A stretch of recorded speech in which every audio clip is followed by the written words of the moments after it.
Hi అందరికీ, welcome to our channel. అందరు ఎలా ఉన్నారు? నేనైతే చాలా బాగున్నాను. మీరు ఎలా ఉన్నారో కామెంట్ సెక్షన్లో కామెంట్ చేయండి. ఈ ఫ్రాక్ అయితే నేను 2 మీటర్స్లో డిజైన్ చేశాను. దీని కటింగ్ స్టిచ్చింగ్ ఈ ఒకటే వీడియోలో పోస్ట్ చేస్తున్నాను. సరే మొత్తం చివరి వరకు చూడండి. బాడీ పార్ట్ కోసం కాటన్ లైనింగ్ తీసుకున్నాను. ఒక 80 సెంటీమీటర్స్ తీసుకున్నా. ఇది బాడీ పార్ట్ మార్కింగ్ చేసుకొని కట్ చేస్తున్నా. ఇది ప్రిన్సెస్ కటింగ్ ఇచ్చాను, కానీ మార్కింగ్ ఇచ్చా, జస్ట్ కట్ చేయలేదు. కట్ చేయకుండా ఓన్లీ డాట్స్ లాగా ప్రిన్సెస్ కటింగ్ ఇచ్చాను. ఫ్రంట్ నెక్ వీ షేప్ ఇచ్చాను, బ్యాక్ రౌండ్ షేప్ ఇచ్చుకున్నాను. బాడీ పార్ట్ లెంత్ 14 ఇచ్చాను. ఫ్రంట్ నెక్ 5.5 తీసుకున్నా, బ్యాక్ నెక్ 4 తీసుకున్నా. రౌండ్ షేప్ ఇచ్చుకొని కట్ చేశాను. చంకలోతు కూడా ఒక 1/2 ఇంచు తీయాలి.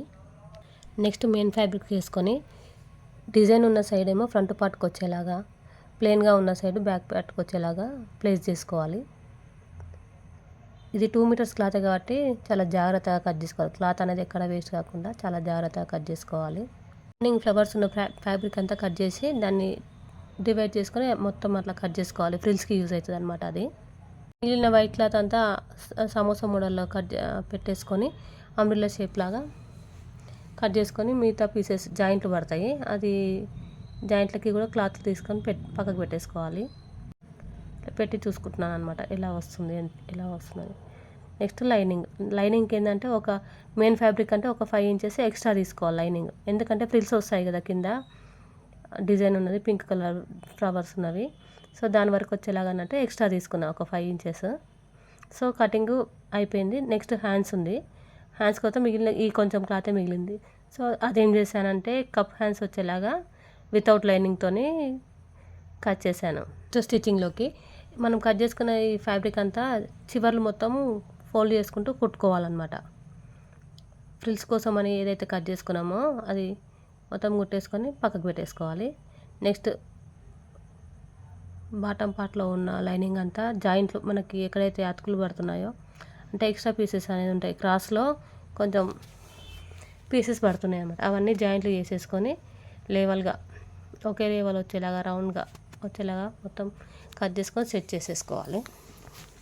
సో మొత్తం చివర్లంతా ఫోల్డ్ చేసి కుట్టేసుకొని లైనింగ్తో పాటు మనకు మెయిన్ ఫ్యాబ్రిక్ కూడా అంతే, ఈ జాయింట్లు అనేవన్నీ కంప్లీట్ చేసేసుకోవాలి. రాంగ్ సైడ్ రైట్ సైడ్ కరెక్ట్గా చూసుకొని పెట్టుకొని కుట్టుకోవాలి. మళ్ళీ కుట్టాలి ఇప్పాలి ఇవన్నీ చూసుకోవద్దు. కొన్ని fabrics wrong side right side అర్థం కాకుండా ఉంటాయి. సో మనం కరెక్ట్గా చూసుకొని పెట్టుకోవాలి. సో జాయింట్స్ కుట్టిన తర్వాత మొత్తం ఫోల్డ్ చేసి లేవల్ ఎక్స్ట్రా పీసెస్ మొత్తం కట్ చేసుకొని సైడ్ జాయింట్లు ఇచ్చేసుకోవాలి. లైనింగ్ సపరేట్గా, మెయిన్ ఫ్యాబ్రిక్ సపరేట్గా జాయింట్స్ ఇచ్చుకోవాలి. అలా ఇస్తే మీకు ఫ్లేర్ అనేది మంచిగా ఉంటుంది అనమాట. ఇప్పుడు మెయిన్ ఫ్యాబ్రిక్ కుట్టేశాను, లైనింగ్ పార్ట్ కూడా అప్పుడు కుట్టేసా, అది క్లిప్ మిస్ అయినట్టుంది. సో నెక్స్ట్ మెయిన్ ఫ్యాబ్రిక్కి ఇవి కుచ్చులు పెడుతున్నా అన్నట్టు, తక్కువ వస్తాయి. సో పర్లేదు, మంచిగా కనిపిస్తుంది అనమాట. అక్కడ కుచ్చు పెట్టేసి మొత్తం కంప్లీట్ చేసాం. కుచ్చుల పైనుంచి కూడా ఒకటి ఇట్లా లేచినట్టు ఉండకుండా ఇంకో కుట్టు కూడా వేయాలి.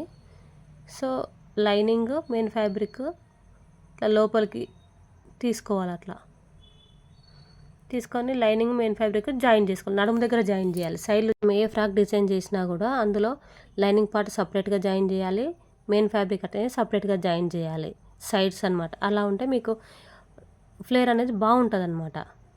సో బాటమ్ పార్ట్ అయిపోయింది, పక్కకు పెట్టేసి మెయిన్ మన ఫ్రంట్ పార్ట్ ఉంటుంది కదా, బాడీ పార్ట్కి వచ్చేసి అవి మెయిన్ ఫ్యాబ్రిక్ లైనింగ్ అటాచ్ చేస్తున్నా. సో అన్నీ అటాచ్ చేసిన తర్వాత ఈ నెక్ షేప్, ఇది వీ నెక్ ఉంది, దీనికి నెక్ పీస్ అనేది తీసుకోవాలి. సేమ్ అట్లానే కుట్టుకుంటూ రివర్స్ చేయాలి. అట్లా రివర్స్ చేస్తే నెక్ రెడీ అయిపోయినట్టే. నెక్స్ట్ బ్యాక్, దీనికి మనం బ్లౌజెస్కి వేసినట్టు క్రాస్ పీస్ ఒకటి తీసుకొని రౌండ్గా కుట్టేసి కచ్చుకలు ఇచ్చుకొని కుట్టేసినాం. రౌండ్గా నీట్గా బాగా వచ్చింది. సో షోల్డర్ దగ్గర ఇన్విజిబుల్ వచ్చేలాగా మనకి ఖర్చులు అనేవి షోల్డర్ పైన కొంచెం బయటికి కనిపించే విధంగా ఉంటాయి. అలా మనకు కనిపించకుండా ఇన్విజిబుల్ వచ్చేలాగా ఏది వేసినా సరే డబల్ స్టిచెస్ చేయాలి. సో నీట్గా బాగుంది. నాకు అది ఫ్రంట్ నెక్ ఏమైందంటే కొంచెం పెద్దగా అయిందేమో అనిపించింది. సో అది లాస్ట్లో కొంచెం కవర్ చేశాను. ఎలా చేశానని మీకు చివరి వరకు చూడండి. ఒక 1/2 ఇంచ్ 1 ఇంచ్ అట్లా నేను మళ్ళీ పైకి వచ్చేలాగా పెట్టాను. సో బ్యాక్ డాట్లు ఫ్రంట్ డాట్లు ఇచ్చుకోవాలి. బ్యాక్ డాట్స్ ఏమో నార్మల్గా ఇలా ఒక 4 ఇంచెస్ వరకు హైట్ తీసుకొని సన్నగా డాట్స్ ఇచ్చేసుకున్నాను. ఫ్రంట్ మనకి అట్లా లైన్స్ తీసుకొని ఇట్లా ట్యాప్ చేస్తే అటు ఇటు పడతాయి, అచ్చు పడిపోతుంది. అచ్చు పై నుంచి డ్రా చేసుకొని ఫస్ట్ ఒక పెద్ద కుట్టు కుట్టుకోవాలి ఆ లైన్ నుంచి నేను చూపిస్తున్న విధంగా. అలా పెద్ద కుట్టు కుడితే మీకు కుట్టేటప్పుడు అనేది పక్కకు జరగకుండా నీట్గా ఫినిషింగ్ బాగా వస్తుంది.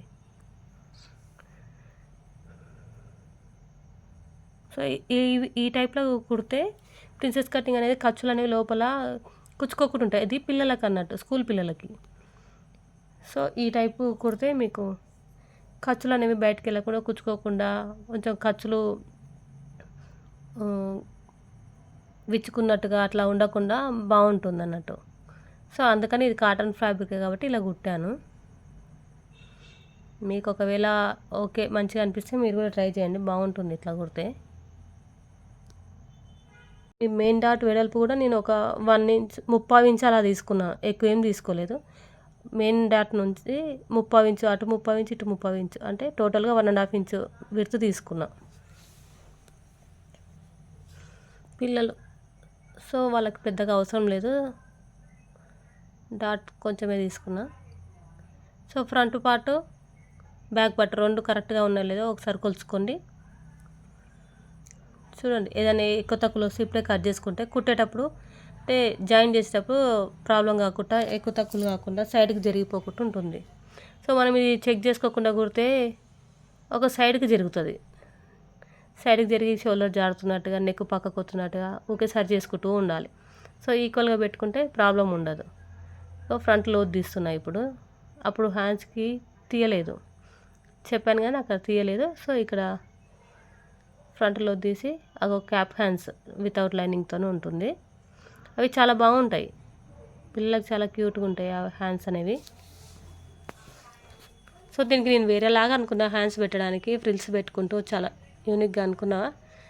బట్ క్లాత్ సరిపోలేదు, మనకి ఇచ్చిన 2 మీటర్స్లో ఎంతని కుడతాము. సో క్లాత్ తక్కువ ఉన్నందుకు హ్యాండ్స్ అలా ఇచ్చా. బాగుంది, ట్రై చేయండి మీరు కూడా ఒకసారి.